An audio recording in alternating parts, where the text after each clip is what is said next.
Hello friends, welcome back to the new video. In this video guys, we are going to talk about how to own backup my data in a Redmi phone device. Guys, you want to own your backup my data, so guys you can own it. And guys, now let's see how to own backup my data in Redmi phone. In this video guys, I am going to show you. So first of all guys, I want to tell you, if you're new in my channel, so guys first of all go and subscribe my channel, click the bell icon and like my video. So guys, now let's start the video friends. First of all, open your phone setting to own your backup my data.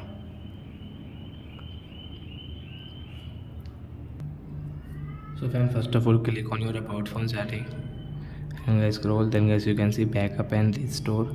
So guys tap here, then guys again scroll, then guys you can see backup my data. So guys tap here and guys you can own your backup my data from here.